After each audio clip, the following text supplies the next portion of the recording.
The story of Pedro Flores is a legend whispered on the dry wind of the Sonoran Desert, a tale of a man who became a ghost.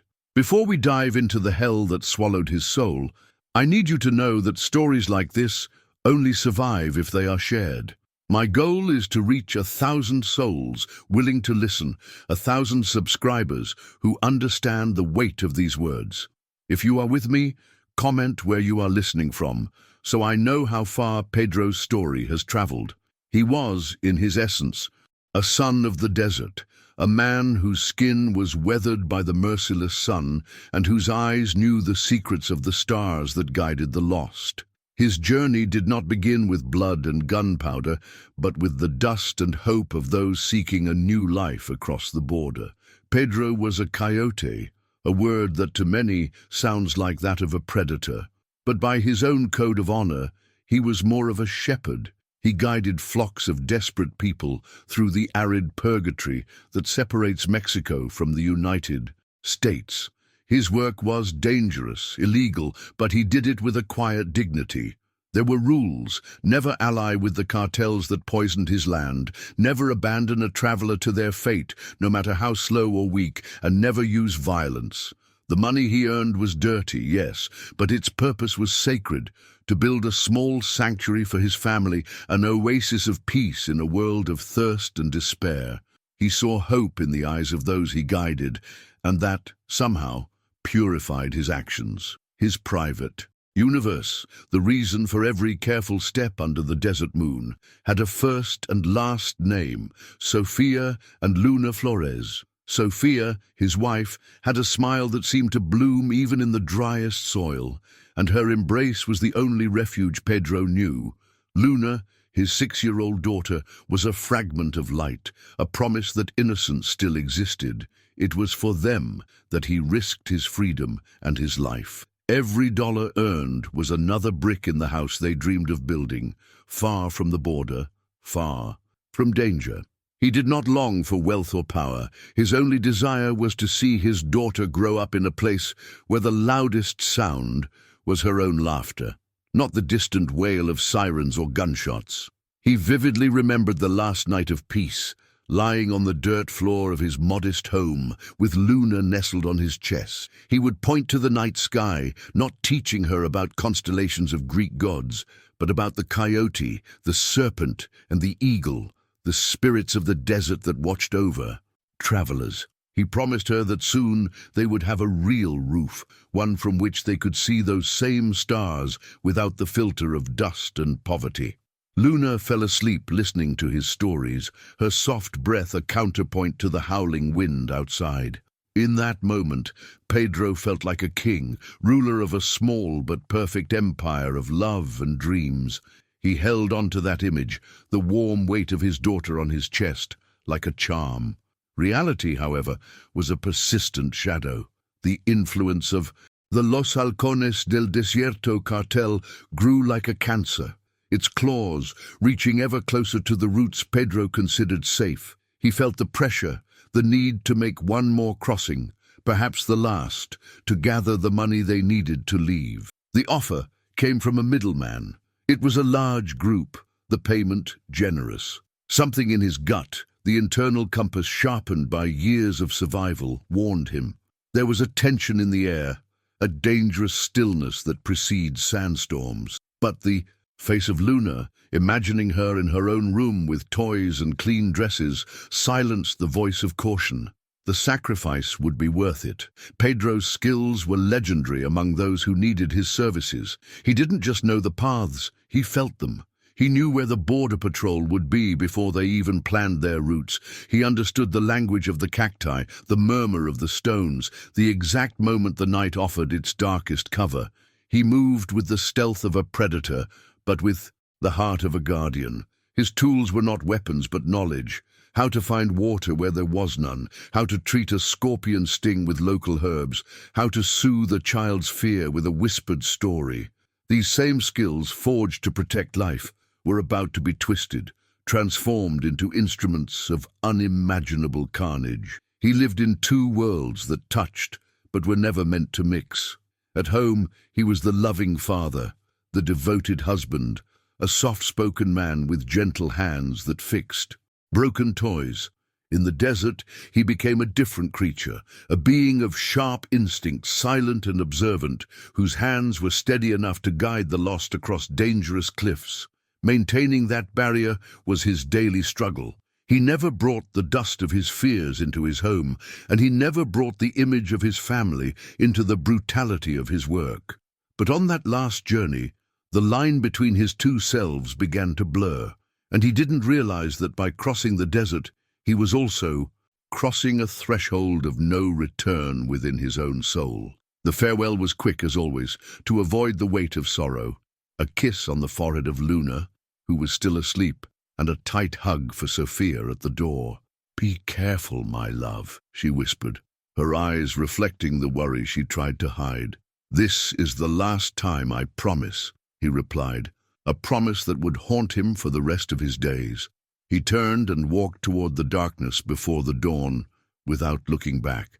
The plan was simple: meet the group, guide them through the safest route, and meet Sophia and Luna at a prearranged meeting point, a small village on the other side, where their new life would begin.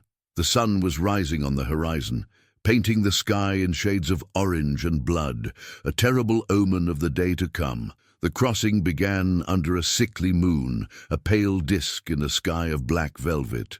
Pedro guided the group with his usual efficiency, but a restlessness gnawed at his insides. The desert, which had always been his ally, seemed to conspire against him that night. The silence was heavy, dense, devoid of the nightly chorus of insects and coyotes. He noticed fresh tracks overlapping his own, from military boots, too heavy to be the patrols. A recently cut barbed wire fence, where it should have been intact. They were small signs, almost insignificant to a layman, but to him, they were letters of a death sentence being written in the sand. He tried to calm the group with gestures and whispers, but his own heart hammered against his ribs, a war drum announcing the impending doom he could not yet fully see. They emerged from the earth like specters, dark figures armed with assault rifles, surrounding the group in a silent circle of death. The scorpion symbol on their vests confirmed Pedro's worst fear: Los Halcones del Desierto. He understood everything in a chilling instant. The group of immigrants wasn't the cargo. They were the bait, the human cover for a much more valuable smuggling operation he had been tricked into leading. His attempt to react was futile. A blow to the back of his neck sent him to his knees, helplessness choking him more than the dust. He saw the panic in the eyes of the people who had trusted him, the same panic that now consumed him. He was not a guide. He was the Judas who had led them to the slaughterhouse. The massacre was swift, brutal, and devoid of any emotion from the executioners. It was a cleansing of business. Pedro was forced to watch, the barrel of a gun pressed against his temple, as the lives he had sworn to protect were extinguished one by one. The sounds, the flashes of light, the abruptly silenced screams became a hellish cacophony etched into his memory. He saw the imposing figure of the leader, a man with cold, calculating eyes, give the final order with a nod. Clean up everything. Leave no witnesses. The last thing Pedro felt was the butt of a rifle to his face, the crack of breaking bone, and then the darkness embraced. Ibman, a temporary mercy that dragged him away from the horror. He couldn't say how long he lay there, a body among bodies, breathing in the dust and the metallic smell of blood. When consciousness returned, it was a tatter of pain and agony. With a broken body, he dragged himself, driven by a single image: Sophia's smile and Luna's bright eyes waiting for him at the meeting point. Hope was a poison, a burning ember that seared him from the inside, forcing him to crawl under the scorching sun. Every meter was an eternity of suffering. When he reached the small abandoned village, the silence that greeted him was more deafening than any gunshot. He saw their old car, its doors ajar, and on the ground next to his fallen wife, a small ribbon he himself had tied in Luna's hair that morning. The scream that tore from Pedro's throat was not human. It was the sound of a soul shattering, of an entire universe collapsing into a vacuum of pain. The Pedro who loved, who dreamed, who guided, died there next to the bodies of his family. What rose from that blood-soaked ground was no longer a man. It was an instrument of vengeance, an empty shell filled with a hatred so pure and absolute it became his sole reason for being. In that moment he made a promise not to God, who had abandoned him, but to the darkness that welcomed him. If you have ever felt helpless in the face of the world's cruelty, if you have ever felt the fire of injustice burn your soul, then I ask you, subscribe to this channel so that this story does not die. Follow me on this hunt, for the journey will be long and bloody, and I need to know that I am not alone. The first thing Pedro did was bury his family.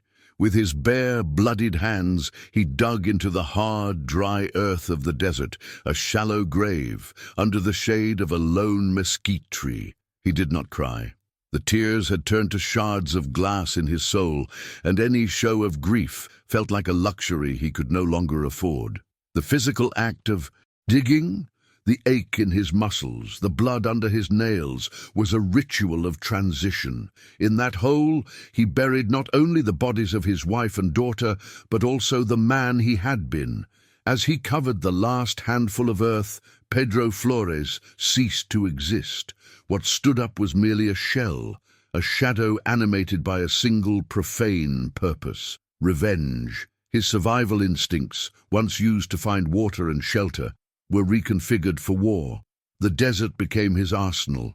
He knew of old smugglers, caches, small caves and crevices where weapons and ammunition were often left behind.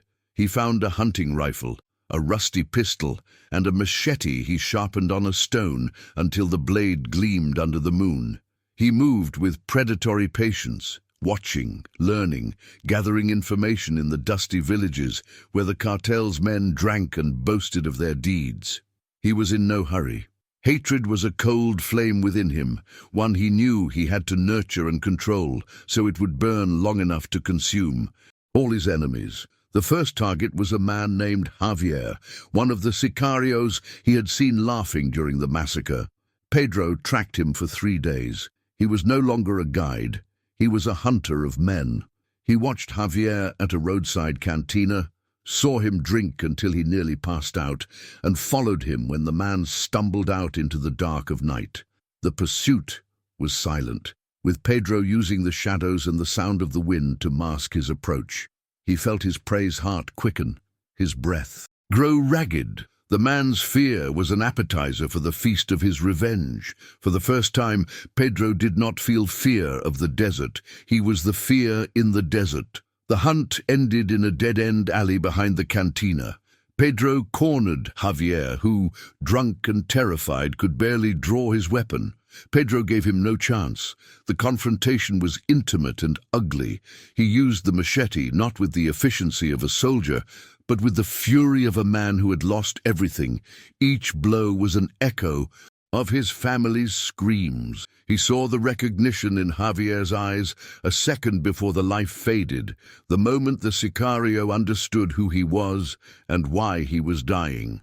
The smell of blood and tequila filled the air, and the silence that followed was heavier than any sound he had ever known. For an instant, the old Pedro resurfaced, staring in horror at what his hands had done. A dry sob escaped his lips, a wave of nausea washed over him. The line between justice and savagery had been pulverized. But then the image of Luna's ribbon, stained with dust and blood, burned in his mind, cauterizing the wound of guilt. With trembling hands, he took Javier's flashlight, found a scorpion crawling in the sand, pinned it under his boot, and crushed it on the dead man's chest. It was his signature, a message for El Alacran. He had become the monster he needed to be to hunt the monster that created him. He retreated into the vastness of the desert, the bitter taste of his first revenge in his mouth. The boo act brought him no peace, only a deeper void. He sat under the stars he had once taught his daughter about and felt the weight of his new identity. There was no turning back from this path. He knew that for every name he crossed off his list, a piece of his own soul would be sacrificed. It is a difficult darkness to describe, that of becoming what you hate most. If you understand the price of a blood debt, if you have ever wondered how far you would go for justice, your subscription gives me the strength to narrate this descent into hell to the very end. News of Javier's death, with the crushed scorpion on his chest, spread like wildfire. In the lower ranks of the cartel, fear began to sprout. At first, it was dismissed as an internal dispute, but the ritualistic nature of the death left a mark of unease. The whispers began about a ghost, a shadow that hunted Los Halcones in their own territory. The legend of Pedro Flores, still nameless, was being born in the fear and superstition of the men he had sworn to destroy. The desert, which had always been the cartel's playground, suddenly seemed to have eyes and teeth. The crime scene drew the attention of Captain Morales of the Federal Police, a middle-aged man with a tired but incorruptible gaze, a rarity in that region. He observed Javier's body and the scorpion symbol. Morales didn't just see a murder, he saw a story. He knew the cartel was a brutal organism, but its internal punishments were direct, not theatrical. This was different. It was a message, a calculated act of defiance. He sensed with a veteran's intuition that this was just the beginning of a private war, and his already nearly impossible job had just become infinitely more complicated. Pedro, for his part, grew bolder. His next target was not a man, but an operation. Using his geographical knowledge, he predicted the route of a small convoy transporting weapons and money to the south. He set a trap, a rock slide in a narrow pass that forced the vehicles to a halt. In the ensuing chaos, he acted like a force of nature, using the high ground and the darkness to his advantage. He didn't kill everyone, only those who resisted. His goal was to cripple the operation, to sever the cartel's tendons. He burned the money and the weapons, leaving behind only smoke and 3 more bodies marked with the crushed scorpion. Now he had a name. The local people, who had long suffered in silence under the boot of Los Halcones, began to call him the Shadow of the Desert. He became a myth, an avenging angel. The people didn't know who he was, but they saw the results of his work. The arrogance of the cartel members on the village streets diminished. Some even began to disappear. Secretly, the villagers celebrated. Sometimes Pedro would find a bottle of water or a piece of bread left on a trail only he knew. They were silent offerings, a pact of support between the oppressed and the ghost who fought for them. The news of the convoy ambush reached Ricardo El Alacran Montoya. In his luxurious fortress in the middle of nowhere, he exploded with rage. The loss of money was insignificant, but the challenge to his authority was intolerable. He couldn't understand how a single man, or perhaps a small group, could strike his operations with such precision. His paranoia grew. He began to see traitors everywhere, executing 2 of his own lieutenants for incompetence. The Shadow of the Desert wasn't just killing his men, he was poisoning his empire from within, with fear and distrust, exactly as Pedro had planned. Captain Morales connected the dots.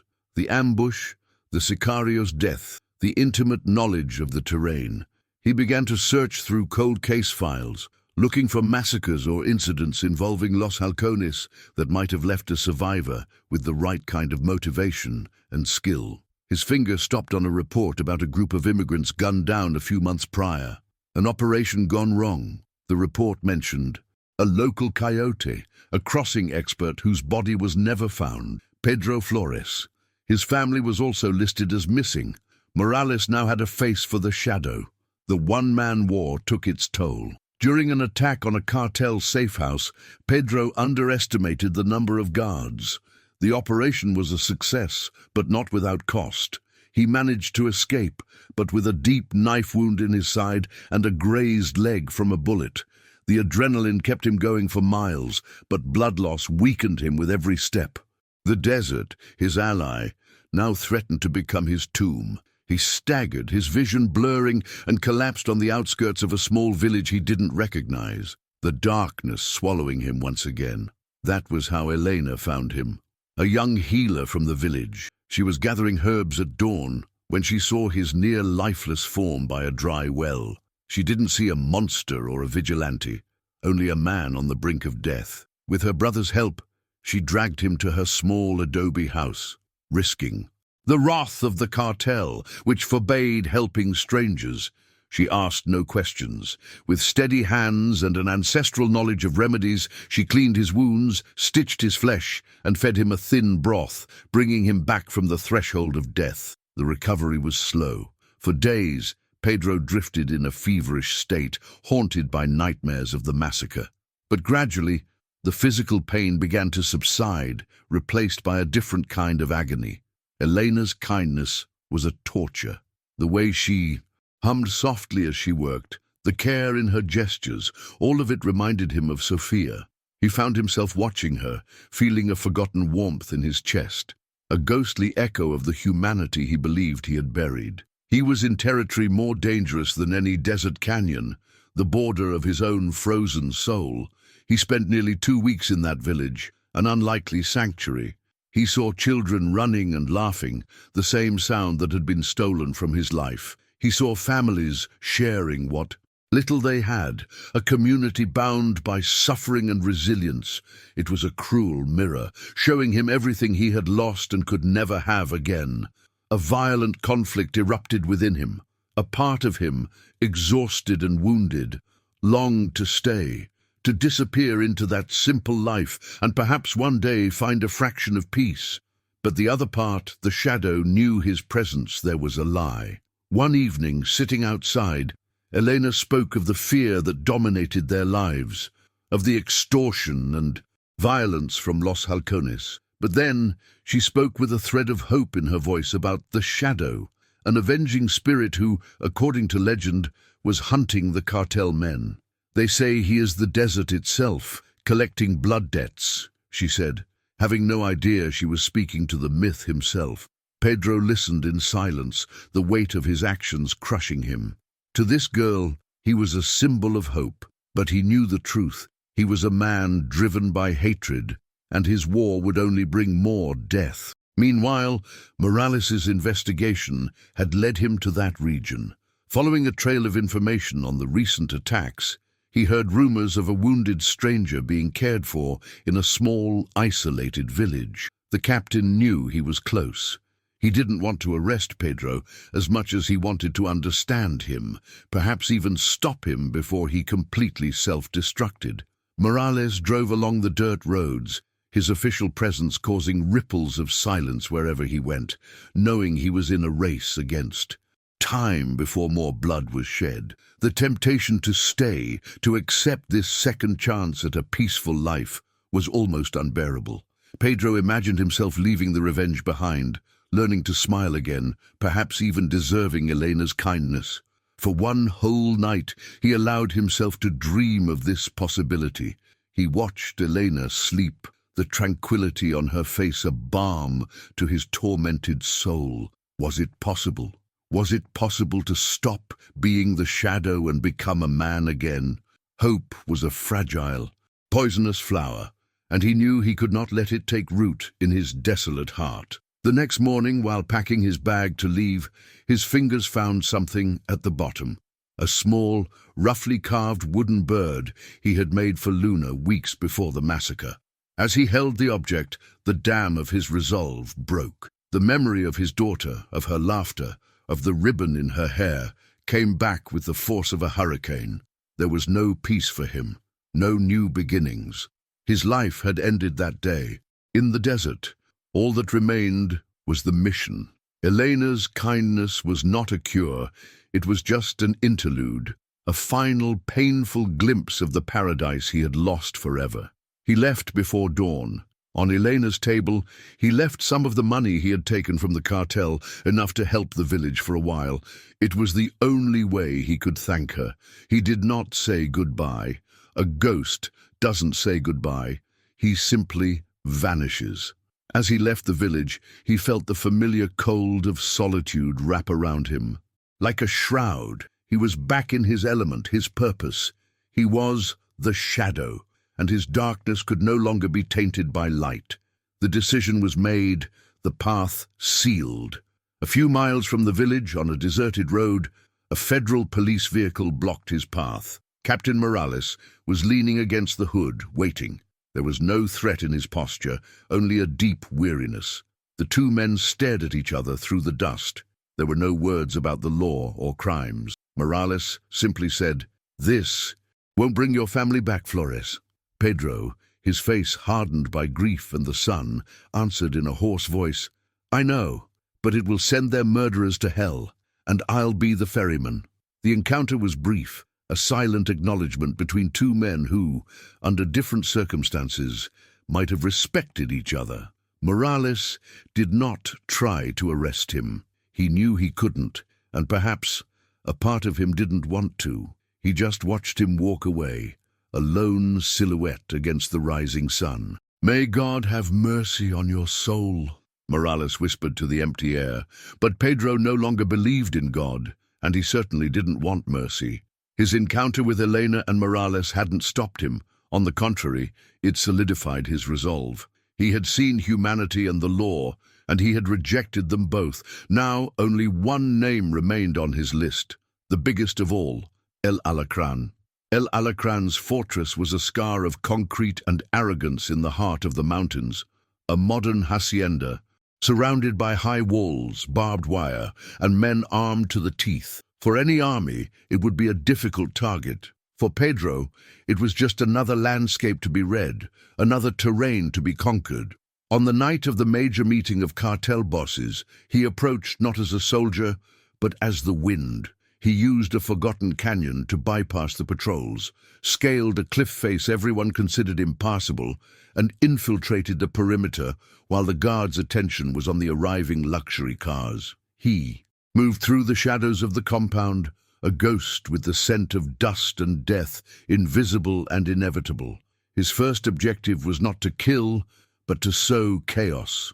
Revenge for him had to be a work of destructive art. With his practical knowledge, he sabotaged the main generator, plunging parts of the complex into intermittent darkness. Next, he went to the stables, where El Alacran's prize horses were kept, and started a controlled fire, creating panic and diverting dozens of men to contain the flames. He cut the communication lines, isolating the fortress from the outside world.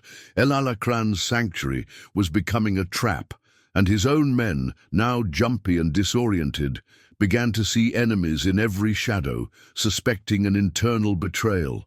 Pedro wasn't attacking the fortress. He was poisoning it so it would consume itself. Amid the growing confusion, with alarms blaring and men shouting contradictory orders, the path to the heart of the beast opened. Pedro moved with lethal speed, through the disarray he had created. The few elite guards protecting the main residence were eliminated before they could understand what was happening. They were silent, efficient deaths, executed with the coldness of someone who no longer feels anything. Each man who fell was just one less obstacle between him and his prey. He reached the massive door of El Alacran's office, the epicenter of all his suffering. The noise outside was an inferno, but inside, a deadly silence awaited him. Pedro kicked down the door and found him. Ricardo El Alacran Montoya didn't seem surprised, merely annoyed at being interrupted. He was sitting behind a mahogany desk, a glass of tequila in his hand, his face a mask of arrogant calm. "So the shadow finally has a face," he said, his voice dripping with contempt. "Let me guess. You're the COYOTE. Hear about what happened to your family? An inconvenience, I admit. But business is business. They were in the wrong place at the wrong time." The words were delivered with such indifference that they hit Pedro harder than any bullet, extinguishing the last spark of humanity that might have remained in him. Pedro's rage exploded into pure, primal violence. He flew across the desk, and the fight that ensued was not a duel. It was a collision of hatreds. El Alacran was bigger and trained in combat, but Pedro was fueled by a fury that transcended pain. They broke furniture, slammed against the walls, the sound of their bodies colliding and their grunts of effort muffled by the chaos outside.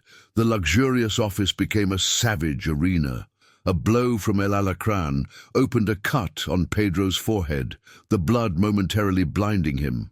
But the pain only focused him, bringing the image of his daughter to the forefront, giving him the strength to fight back with the ferocity of a cornered animal. He finally gained the upper hand, breaking El Alacran's arm and throwing him to the floor.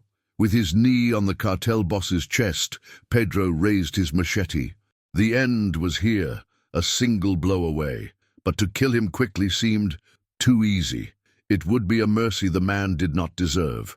Looking into his enemy's terrified eyes, he made his final decision, the act that would seal his own damnation. This was the final step on my journey into darkness, the moment that defined the monster I became. If you have walked with me down this shadowy path this far, I ask you to subscribe, so that the echo of this choice and the terrible price I paid for it will never be forgotten. Pedro didn't kill him. He knocked him out with a blow, tied his hands, and dragged him out of the burning office. He walked past the bodies of his men and the destruction he had caused, indifferent to it all. He threw the unconscious body of El Alacran into the back of one of the cartel's trucks and drove away from the fortress into the silent embrace of the desert. He drove for hours, deeper and deeper into the barren expanse, to a place known as the Devil's Spine, a salt flat where nothing lived, and the sun burned the earth without pity. There he stripped El Alacran, leaving him in just his underwear, and tied him to an old, rotting telegraph pole, miles from any shade or drop of water. The climax would not end with the sound of a gunshot, but with the whisper of the hot wind. Pedro did not stay to watch the end. He observed from a distance, from a hilltop, as the sun rose, and saw El Alacran's figure begin to stir. He saw the initial confusion, followed by panic, and finally the abject terror as the most powerful man in the desert realized his utter helplessness. The screams of rage and pleas for mercy were like music to the wind, inaudible to anyone except the creatures that would soon come to claim his body. Pedro felt nothing. This final act of cruelty was not for pleasure, but for a terrible, poetic symmetry. The man who saw himself as a god of this land would die like its humblest creature, thirsty, hungry, and completely alone. The desert would be the judge, the jury, and the executioner.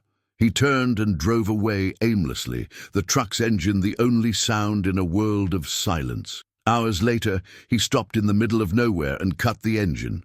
The stillness that followed was overwhelming. He waited for a wave of relief, a sense of peace, of justice served. But nothing came. The vengeance that had been the black sun guiding him had burned out, leaving an absolute void, a black hole where his soul used to be. He looked at his hands on the steering wheel, covered in dried blood and dust, and realized the terrible truth of his journey. The goal wasn't the destination, it was the fuel. And now that the fuel had run out, he was stalled, lost in an internal desert as vast and sterile as the one surrounding him. He had won. He had exterminated everyone responsible for his family's death. But as he looked at his reflection in the rearview mirror, he didn't see a hero or a vigilante. He saw only the face of a monster with the same cold, empty eyes he had seen in his enemies. To hunt the beasts of the desert, he had become the most dangerous of them all. He didn't eradicate evil. He merely inherited it, absorbing the cruelty and hatred of every man he had killed. Pedro Flores's victory was not the celebration of justice, but the conclusion of his own metamorphosis into a creature of pure pain and instinct, as inhuman as the man he had left to die under the sun. With a serene finality, he opened the truck door and stepped out. The civilized world with its laws, its cities, and its people had no place for him anymore. He couldn't go back to Elena's village. His darkness was a plague that would contaminate her kindness. His path did not lead forward nor back. His only path was inward. He turned toward the vastness of the desert, the place of his birth, his death, and his unholy rebirth. Without looking back, he began to walk, his footsteps leaving no more of a trail than any other solitary animal. He was going back home, to the only place that would accept him as he now was. And so he disappeared, swallowed by the heat and the distance, until his silhouette was nothing more than a memory on the landscape. The story of Pedro Flores, the man, ends here. What remains is the legend of the shadow of the desert, a tale whispered to frighten criminals and innocents alike. I thank each and every one of you who has accompanied me on this dark journey, who has felt the weight of every step and every loss. Your subscription is not just a number, it is proof that stories like this matter, that the voices crying out in the desert have been heard. Thank you for being a part of this, and for ensuring that the echo of this narrative never fades.